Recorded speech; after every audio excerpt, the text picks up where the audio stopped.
Ma sœur a craché dans mon assiette au dîner et a dit, « Papa dit que tu le mérites. » Tout le monde a ri. Je me suis levée calmement et je suis partie. Ce soir-là, maman a envoyé un message, « Ne nous contactez plus jamais. » Mon frère a réagi avec un pouce levé. J'ai répondu, « Compris. » Le prélèvement automatique de l'hypothèque se termine demain.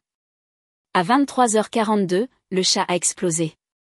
J'ai failli renverser cette maudite table. Je n'avais jamais été aussi tentée de faire une scène de ma vie. Ce n'était pas seulement le crachat, cependant. Regarder Caleb se pencher, croiser mon regard et cracher délibérément une masse dans ma purée de pommes de terre était déjà assez dégoûtant. C'est ce qu'il a dit ensuite qui m'a retourné l'estomac.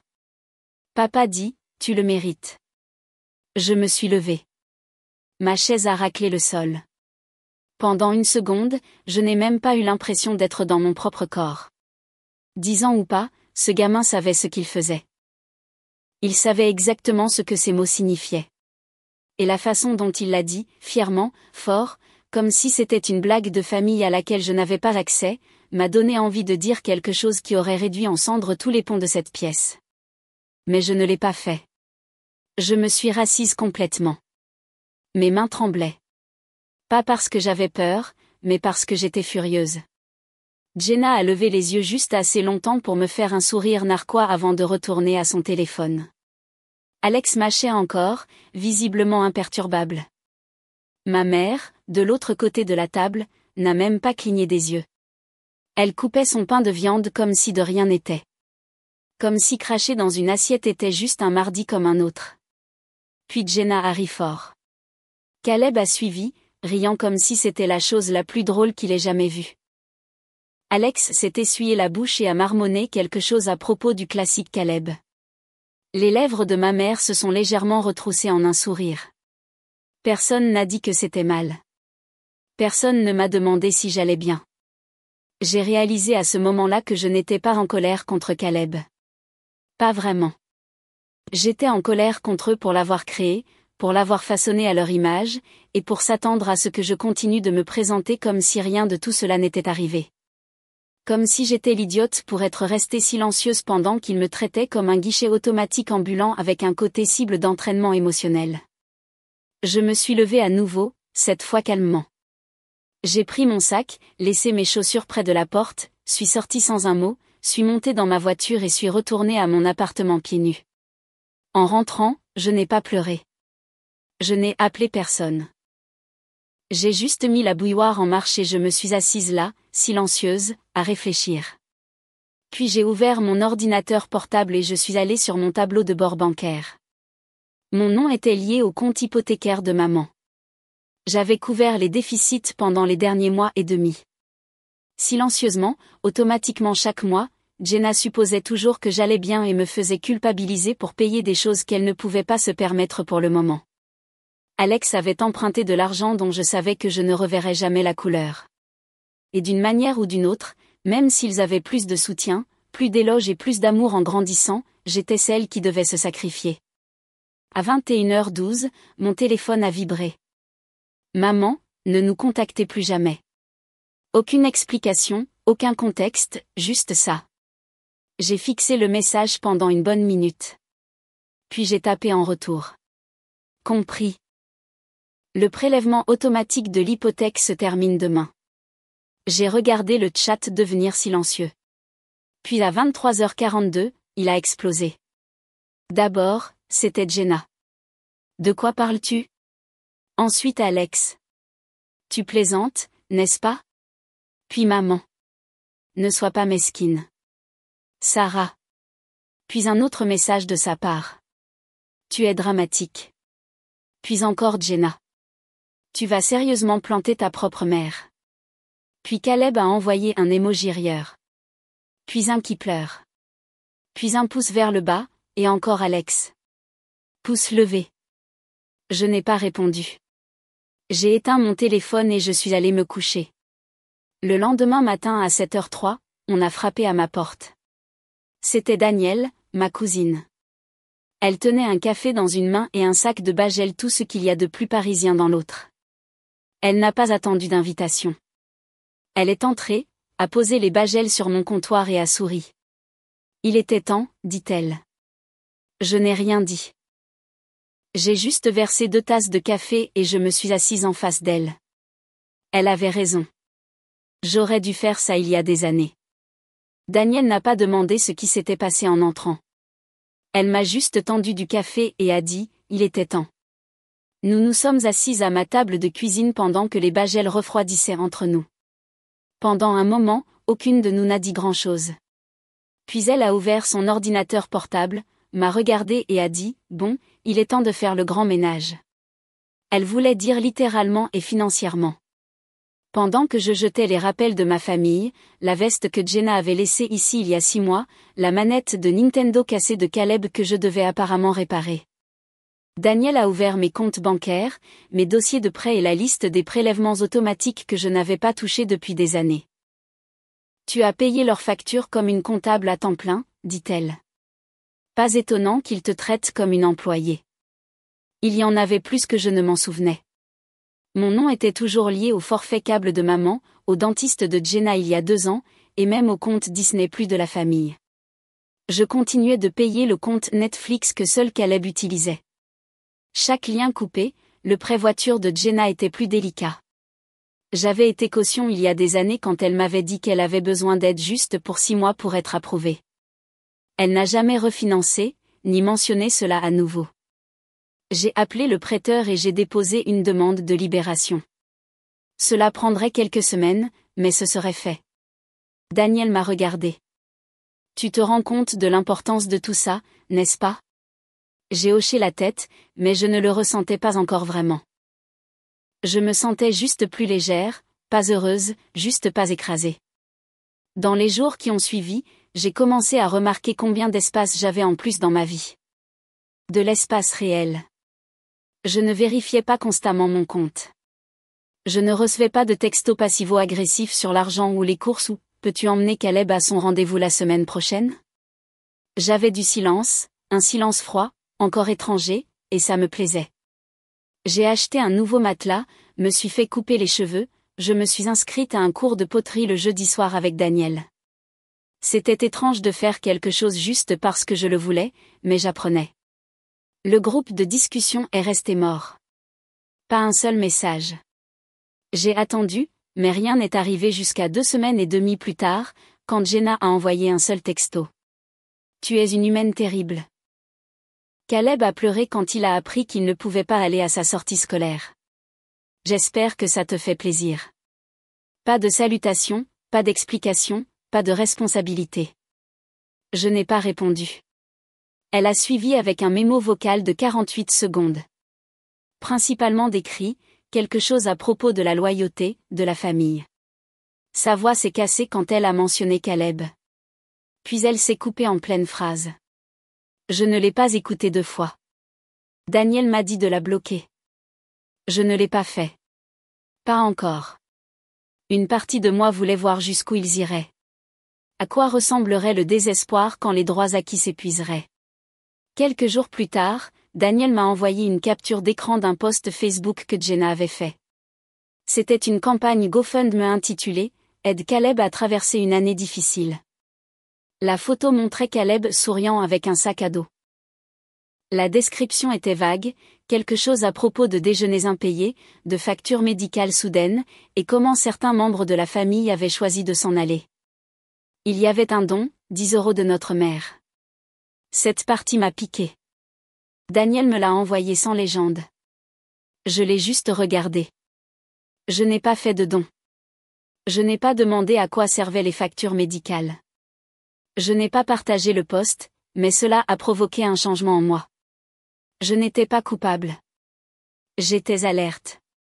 Il se passait autre chose. Jenna ne m'avait jamais parlé de Caleb malade ou ayant besoin de soins. Et maintenant, elle mendiait de l'aide auprès d'étrangers pour une sortie scolaire. Il y avait quelque chose d'autre.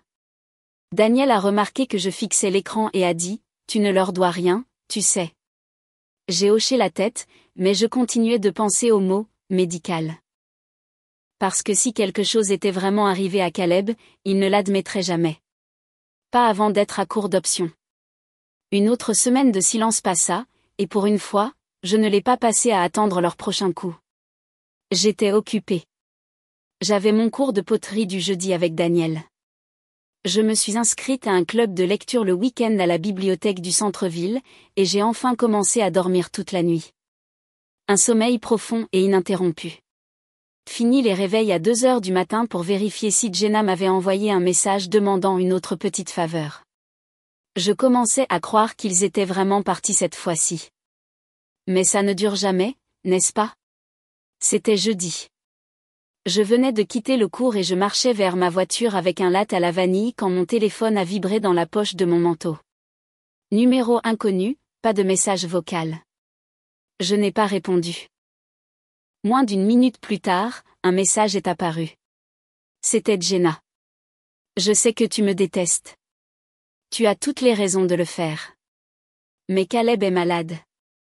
C'est grave. Il a besoin d'une opération. Nous avons perdu notre assurance il y a quelque temps et nous ne pouvons pas la couvrir. S'il te plaît, je ne demande pas pour moi. Ne dis pas à maman que je te l'ai dit. Elle est déjà à bout de ressources. Je demande juste de l'aide pour lui. Je suis restée là sur le parking, appuyée contre la portière du conducteur, relisant le message encore et encore. Mon premier instinct a été de le supprimer et de rentrer chez moi. Elle n'avait même pas dit pour quelle opération il s'agissait. Elle n'a pas dit « je suis désolée ». Elle s'est directement lancée, en supposant que je serais toujours celle qui arrangerait leurs problèmes. Je l'ai montré à Daniel ce soir-là. Tu vas aider, n'est-ce pas? Je n'ai rien dit. Elle connaissait déjà la réponse. Ce n'était pas une question de Jenna.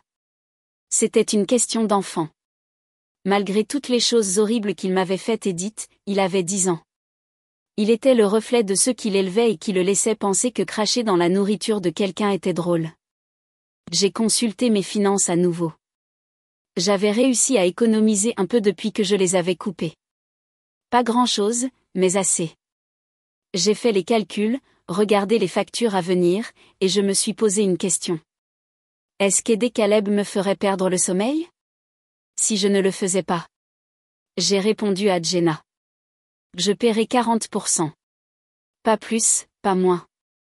Cela ira directement à l'hôpital. Pas à toi. Elle n'a pas répondu tout de suite. 3 heures sont passées.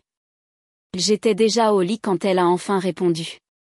Tu es sérieuse? Puis une autre. Merci. Je suis sincère. Merci. Le lendemain matin, j'ai appelé la clinique qu'elle avait mentionnée dans le message. J'ai demandé le service de facturation. Je n'ai pas dit qui j'étais au début, j'ai juste demandé quel était le processus pour contribuer à l'opération d'un patient. Ils m'ont expliqué. Caleb était au programme, et oui, il avait besoin d'un paiement partiel la semaine suivante pour réserver la place. J'ai payé exactement 40%. J'ai eu un reçu, j'ai raccroché.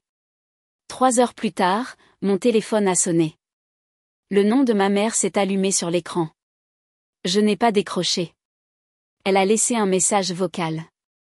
J'ai entendu ce que tu as fait pour Caleb. Je voulais juste te dire merci. Je suppose que j'ai eu tort sur quelques points. C'était tout. Pas d'excuses, mais presque. Le plus près que j'obtiendrai probablement. Je n'ai pas rappelé. Pas encore. Les jours suivants furent à nouveau calmes, mais pas de cette manière froide et punitive qu'ils avaient eue auparavant. Plutôt comme si quelque chose se calmait. Puis, le samedi après-midi, je suis rentrée à la maison et j'ai trouvé un colis sur le pas de ma porte. Pas d'étiquette de retour, juste mon nom écrit proprement en marqueur noir. À l'intérieur se trouvait une boîte en carton remplie de vieux albums photos. Pas d'impression numérique, de vraies photos. Certaines jaunies sur les bords. Je les ai feuilletées lentement, assise en tailleur par terre. Des photos de moi à l'école primaire, des Noëls, mon premier vélo, mon 7e anniversaire. Jenna était sur presque toutes. Nous avions l'air heureuses. Nous avions l'air d'étrangères. Glissée entre 2 albums se trouvait une feuille de papier à notes pliées. Écrite à la main. Tu ne méritais pas la façon dont nous t'avons traité. J'ai eu tort. Nous avons eu tort. Je suis désolé. Pas de nom, mais j'ai reconnu l'écriture. Une partie maman, une partie Jenna. Je suis restée là à la fixer pendant un long moment. Je n'étais pas sûre de ce que je devais ressentir. Soulagement, validation, paix. Ce n'était rien de tout cela, mais c'était quelque chose, un début. Pendant un moment, je n'ai pas touché la boîte de photos. Je l'ai glissée sur l'étagère du placard du couloir, comme si elle pouvait fuir si je la laissais dehors. La note est restée pliée dans un livre que je ne lisais plus. Je n'étais pas prête à trier de vieux souvenirs ou des excuses non résolues. Pas quand je ne savais toujours pas si tout cela était réel. Puis 2 semaines passèrent sans un mot. Et juste au moment où je commençais à penser que l'histoire était terminée, j'ai reçu un message de ma mère. Dîner, dimanche, juste nous deux. Viens, s'il te plaît. Danielle était immédiatement méfiante. Elle cuisine ou elle prépare une embuscade. Je ne savais pas, mais j'y suis allée. Pas parce que je lui faisais confiance, mais parce que j'avais besoin de voir par moi-même si quelque chose avait réellement changé.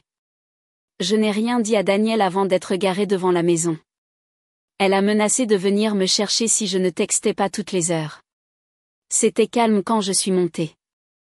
Lumière du porche allumée, pas de cris à l'intérieur, pas de télévision qui hurle. Pendant un moment, j'ai pensé qu'elle avait peut-être oublié qu'elle m'avait invitée jusqu'à ce que je sente une odeur que je n'avais pas sentie depuis des années. Tarte aux pommes faite maison. Je suis entrée et là, elle était dans la cuisine, tablier, yeux rouges. Quelque chose brûlait. Pas la tarte, autre chose. J'ai suivi l'odeur et j'ai vu le verre à vin cassé près de l'évier. Des éclats éparpillés sur le sol et le comptoir. Sa main était déjà enveloppée dans une serviette tachée de rouge foncé.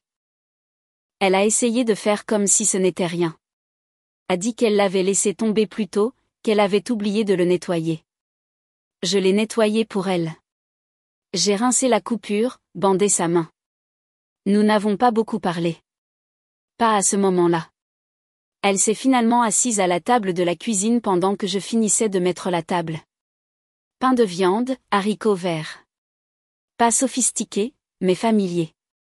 Quand nous avons commencé à manger, elle n'a rien dit à propos de Jenna. Rien sur Caleb. Même pas sur l'argent. Elle m'a juste posé une question. Es-tu heureuse? Cela m'a touché plus fort que je ne m'y attendais. Je lui ai dit oui. Et c'était la première fois que je le disais sans avoir besoin que quelqu'un d'autre y croie. Je payais mes factures. Je dormais la nuit. Je me réveillais sans appréhension. C'était suffisant. Puis elle m'a dit quelque chose que je ne pensais jamais entendre d'elle. Je n'ai pas été juste envers toi. Je te voyais comme quelqu'un qui pouvait supporter ça. Alors je t'ai tout donné à porter. Elle n'a pas pleuré. Elle n'a pas supplié. Elle s'est juste assise là avec sa main bandée et une assiette à moitié finie, semblant plus petite que je ne me rappelais. Nous ne nous sommes pas embrassés. Je ne suis pas restée longtemps. Quand elle m'a demandé si je voulais voir Caleb, j'ai dit non. C'était la première fois que je lui disais non sans me préparer à ce qui allait suivre. Elle a juste hoché la tête. Pas de colère, pas de culpabilisation. Je suis partie avant le dessert. 3 jours plus tard, Jenna a envoyé un texto. Il veut te voir. Il t'a écrit quelque chose. Je sais que tu ne nous dois rien, mais j'essaie. Je l'ai ignoré. 2 jours plus tard, un colis est arrivé à ma porte. Pas d'adresse de retour, juste mon nom et une écriture que je reconnaissais. À l'intérieur se trouvait une feuille de papier ligné pliée avec un dessin au crayon. Moi et Caleb sur un banc de parc. Je ressemblais à une pomme de terre avec des cheveux, mais c'était clairement moi. En dessous, dans des lettres épaisses et désordonnées. Pardon d'avoir été méchant. Merci de m'avoir aidé à ne pas mourir. Je t'aime, Phil. Je suis restée assise par terre pendant longtemps, tenant ce morceau de papier. C'était ridicule. C'était parfait. Ce soir-là, j'ai écrit une courte note et je l'ai renvoyée par la poste. Merci pour ton dessin. Je suis contente que tu ailles mieux. Pas de smiley, pas de promesse, juste la vérité. 3 jours plus tard, on a frappé à ma porte. C'était Jenna. Je ne l'avais pas vue en personne depuis la nuit où Caleb m'avait craché dessus.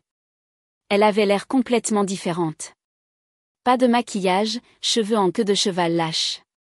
Elle ne portait pas les bottes de designer qu'elle avait l'habitude d'afficher. Et pour la première fois depuis des années, ses mains étaient vides, sauf pour une chose, son alliance. Je n'ai rien dit, j'ai juste ouvert la porte moustiquaire et j'ai attendu. Elle l'a tenue entre ses doigts. Je la vends. J'aurais dû le faire il y a longtemps. Je dois arrêter de faire semblant que j'ai tout compris. Je ne l'ai pas. Elle a dégluti et m'a regardé. Avant de faire ça, j'avais juste besoin de le dire. Je suis désolée, Sarah, pour tout. Pour la façon dont je t'ai traitée, pour Caleb, pour chaque fois que j'ai laissé maman le faire aussi. Je n'ai rien dit tout de suite. Je n'avais pas besoin. Puis elle a ajouté, et cela m'a prise par surprise. Parle à maman. Elle envisage de vendre la maison, de se rapprocher de toi. Elle dit qu'elle veut recommencer. J'ai cligné des yeux. Ce n'était pas dans le plan, pas dans aucune version de cette histoire que j'avais jamais imaginée. Elle a fouillé dans sa poche et m'a tendu une petite enveloppe. À l'intérieur se trouvait un chèque. Ce n'était pas pour tout ce que j'avais payé au fil des ans, mais c'était quelque chose. 4 chiffres, assez pour me faire retenir mon souffle. C'est de nous deux, dit-elle. Puis elle s'est retournée et est retournée à la voiture où Caleb était assis à l'arrière, me regardant silencieusement. Il a agité la main. J'ai agité la main en retour. Je suis restée dans l'encadrement de la porte longtemps après qu'il se soit éloigné. Le geste de Caleb est resté avec moi. Ce n'était pas exagéré ou dramatique. Juste un petit mouvement comme s'il le pensait. Comme s'il comprenait maintenant quelque chose qu'il n'avait pas compris avant. Peut-être que oui. Ou peut-être était-il juste un gamin qui essayait de recommencer de la seule manière qu'il connaissait. Je suis rentrée à l'intérieur et j'ai regardé le chèque. Ce n'était pas une somme énorme, pas comparée à tout ce que j'avais couvert pour eux au fil des ans. Mais ce n'était pas petit non plus. Plus qu'assez pour dire que nous nous souvenons. Assez pour dire que nous savons ce que nous avons pris. Je l'ai laissé sur le comptoir et je ne l'ai pas touché pour le reste de la nuit. Danielle est venue 1 heure plus tard. Elle n'a pas attendu que j'explique, elle a juste posé ses clés dans le bol près de la porte, enlevé ses chaussures et m'a tendu une bouteille de vin comme si nous avions déjà commencé la conversation. Tu as l'air d'avoir été demandé en mariage par une ex, dit-elle en ouvrant le congélateur. Il n'y a pas de pizza surgelée. J'ai ri. C'était la première fois que je riais depuis des jours. Nous avons parlé, pas seulement de Jenna ou de ma mère, mais de moi, de choses que je voulais faire. Daniel m'a dit qu'il y avait une ouverture dans son cabinet, poste administratif, horaire flexible, avantages réels. Je n'ai même pas hésité quand j'ai dit que j'y réfléchirais. C'était un grand pas pour moi autrefois. À l'époque, mon cerveau faisait immédiatement défiler toutes les façons dont prendre soin de quelqu'un d'autre pourrait interférer, mais il n'y avait plus personne d'autre, juste moi, et l'idée de cela ne m'effrayait plus. Quelques jours plus tard, maman m'a envoyé un nouveau message. C'était une photo. Une petite maison de plain-pied avec de la peinture écaillée, une boîte aux lettres de travers et une balançoire dans la cour. Je pense à acheter celle-ci, a-t-elle écrit, à 10 minutes de chez toi. Cela m'a prise par surprise. Cela ne ressemblait pas à une pression. Cela ressemblait à une possibilité, comme si elle disait, je veux être proche, mais je ne demande rien. Je n'ai pas répondu tout de suite. J'ai juste regardé la photo. Une petite maison cabossée qui semblait attendre d'être entretenue. D'une manière étrange, cela me rappelait elle. 2 jours après cela, je suis rentrée du cours de poterie et j'ai vu une enveloppe sous ma porte. Pas de nom, pas de timbre, juste mon prénom écrit au crayon. Un peu inégal. Je le savais déjà. À l'intérieur se trouvait une carte pliée avec des oursons en dessin animé sur le devant. Le genre que l'on achète dans une station-service quand on est pressé. À l'intérieur, dans une écriture d'enfant. Salut Sarah. Je me sens mieux maintenant. Maman dit que je peux venir te voir si tu veux. Je suis désolée d'avoir été méchant. J'espère que tu aimes ton travail et ta nouvelle coupe de cheveux. Bisous, culpabilité. Je me suis figée. Je n'avais parlé à personne de ce travail ni de cette coupe de cheveux. Je n'avais rien posté en ligne. Cela signifiait que Jenna lui avait dit. Cela signifiait qu'elle parlait de moi. Pas avec amertume, pas avec sarcasme, mais comme de quelqu'un qui vaut la peine d'être connu, d'être respecté. Cela semblait étrange. Je n'ai pas pleuré. Je n'ai pas ri. Je me suis juste assise à la table de la cuisine et j'ai fixé la carte. Le lendemain matin, j'ai ouvert mon ordinateur portable et j'ai regardé la candidature que Daniel m'avait envoyée. Je l'ai remplie, j'ai cliqué sur Envoyer. Puis, j'ai ouvert un nouvel onglet et j'ai écrit une courte réponse à Caleb par son email scolaire, pas celui de Jenna. Salut, Caleb. Merci pour ta carte. Je suis contente que tu te sentes mieux. Je décide encore pour les visites, mais j'aimerais t'écrire parfois. Ça me va si ça te va. 2 jours plus tard, une autre enveloppe est arrivée, celle-ci plus épaisse. À l'intérieur se trouvait un autre dessin. Moi, Caleb et Daniel assis à une table couverte de petites poteries en argile désordonnée. Son souci du détail était ridicule. Il avait même dessiné la hanse tordue de ma première tentative, en dessous, en crayon rouge. Un jour, ce mot m'a touché plus fort que je ne m'y attendais. Il n'a pas écrit « Puis-je venir » ou « Peut-on se voir ?»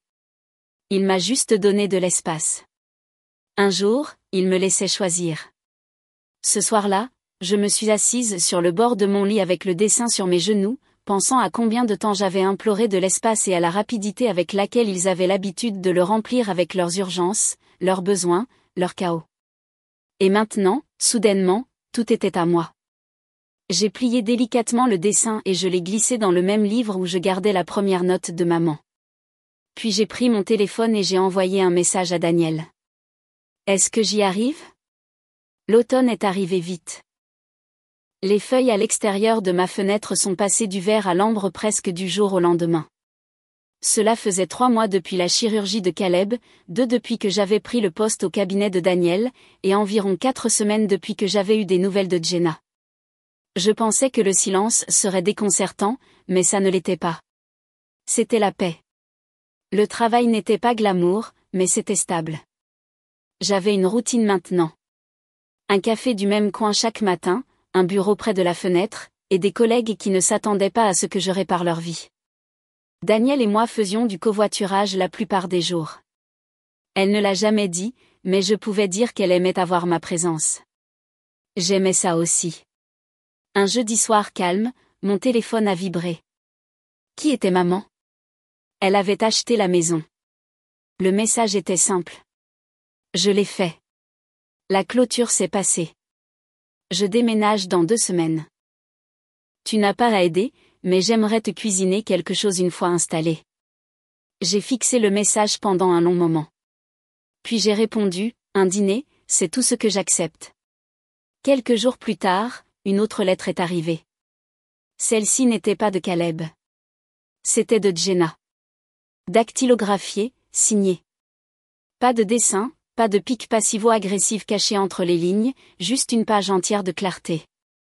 Il parlait de honte, de voir Caleb frôler la mort et de réaliser que la seule personne qui avait réagi n'était pas elle, ni Alex, ni même maman, mais moi. Elle a dit qu'elle me détestait, pas parce que j'étais cruelle, mais parce que je continuais d'être gentille, et cela lui faisait voir qui elle n'était pas. Elle a écrit, « Je sais que tu ne me dois rien. » J'avais juste besoin de dire cela avant de renoncer à attendre quelque chose en retour. Je n'ai pas répondu, mais j'ai gardé la lettre. Puis juste avant le déménagement de maman, j'ai reçu un nouveau message de Caleb. Salut Sarah. Maman dit que je peux t'inviter à quelque chose. Nous avons un dîner de famille. Un vrai. Pas de cris, pas de pain de viande bizarre. Maman a dit qu'elle utiliserait même les bonnes assiettes. Tu peux dire non, mais j'espère que tu ne le feras pas. Les mots, un vrai, sont restés avec moi. Daniel a haussé un sourcil quand je lui ai dit. Tu leur fais confiance pour ne pas imploser ? Non. Mais je me fais confiance pour partir s'ils le font. Alors j'y suis allée. C'était étrange dès le début. Maman a ouvert la porte et m'a réellement serrée dans ses bras. Pas une chose froide et performative, mais une étreinte maladroite et réelle qui disait « j'essaie. À l'intérieur, Jenna était déjà à table aidant à mettre le couvert. De la vraie nourriture, pas de la restauration rapide dans une barquette ou de la pizza surgelée. Poulet rôti, salade, vrais légumes qui n'étaient pas en conserve. Et Caleb, il a couru et m'a tendu une serviette pliée en triangle. Je t'ai fait une petite carte de nom, dit-il. Elle dit ton nom et tout. Je me suis assise en m'attendant à de la tension, en attendant le sarcasme, que quelqu'un craque, que les vieux rythmes reviennent, mais ils ne sont pas revenus. Nous avons parlé de choses normales. J'ai demandé à Caleb de l'école. Il m'a dit qu'il aimait l'art maintenant. Jenna a mentionné qu'elle passait un entretien dans une bibliothèque locale, juste à temps partiel, mais pour étudier. Maman a dit qu'elle essayait un groupe de marche pour les gens qui ont oublié comment avoir des amis. À la fin du repas, Jenna m'a tendu une petite boîte. Elle n'était pas emballée, juste fermée avec du ruban adhésif. Je l'ai ouverte lentement. À l'intérieur se trouvait la vieille photo de famille que j'avais toujours aimée, celle de nous tous au lac quand nous étions enfants. Je tenais Caleb en arrière-plan, bien qu'il n'était même pas encore né. Maman a dit que c'était la seule copie. Elle voulait que je la garde. Il y avait autre chose dans la boîte. Une clé de la nouvelle maison au cas où tu voudrais passer, maman a dit.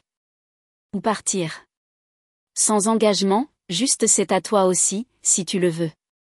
Je n'ai rien dit pendant un long moment, mais je suis restée pour le café, pour la tarte, pour un moment qui, enfin semblait être une famille. Et peut-être qu'après tout, c'était la vraie fin. Pas une fin parfaite, juste une fin possible.